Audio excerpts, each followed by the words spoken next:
Welcome to EDU World Space. Problem 3.130. In this problem, we have to find the value of A and V for which the resultant of all these four forces must pass through the point G. It means that if we draw an equivalent diagram here, so let's say this was the diagram and this was point A, this was point B, this was point C, and this was point D, and let's say this point was G. So here the equivalent force R must act. So for that we can all the dimensions are known for the point G, since the point G is at a depth of this depth from BC line is given as 3 feet. So this depth is 3 feet and the horizontal distance of point G is 14.5 feet. That is mentioned in the problem here.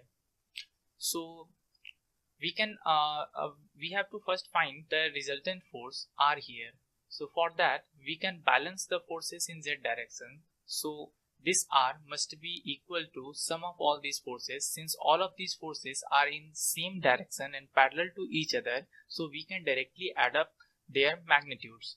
So R will be 105 pound plus 90 pound plus 160 pound plus 50 pound, and if we add up all of these values, it comes out to be 405 pound.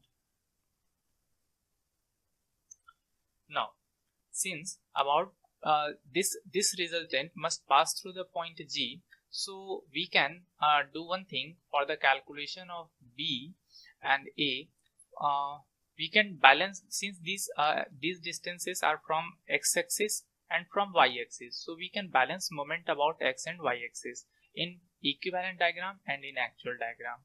So if we balance moment about y-axis in equivalent diagram, since this was the y-axis and this side was along x-axis, so in equivalent diagram, moment about y-axis will be force multiplied by perpendicular distance, and perpendicular distance here is 14.5 multiplied by R, and R we have calculated here as 405 pound.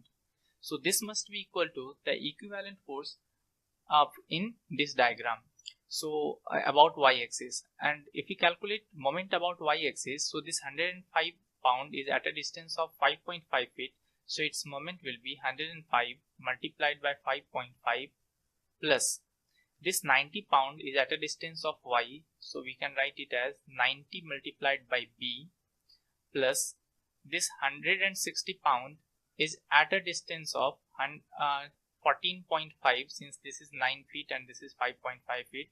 So total distance is 14.5 feet multiplied by force that is acting there is 160.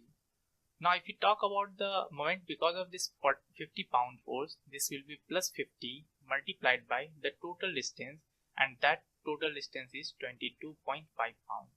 So in this equation these terms are known and the only unknown is B, so we can get the value of B, and which comes out to be 20.6 feet. Now to calculate the value of A, we can balance moment about x-axis, since A is the distance from x-axis. So if we calculate moment about x-axis in equivalent diagram, it will be R multiplied by 3.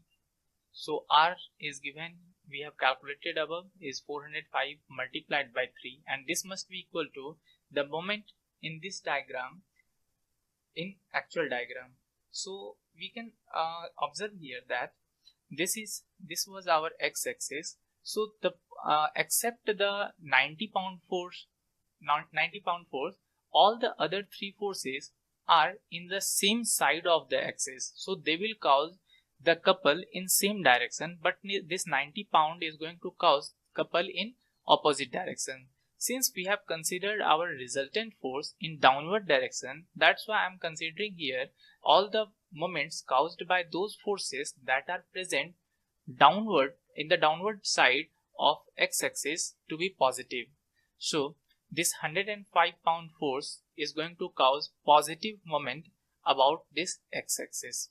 So moment because of this 105 pound will be, since its perpendicular distance is 5 feet, so we can write it as 105 multiplied by 5. Now this 90 pound is in opposite direction, that is in upward direction to this x-axis, so we will use negative sign here. 90 multiplied by perpendicular distance is a. Now if we talk about the moment because of this 160 pound, that will be positive 160 multiplied by 3, and for the 50 pound it will be plus 50 multiplied by 5. So now we have got this expression in which the only one unknown is there, that is a, so we can calculate the value of a.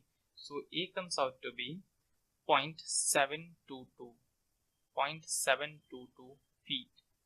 So this is our final answer. This was the value of b and this was the value of a, for which resultant will pass through the point G.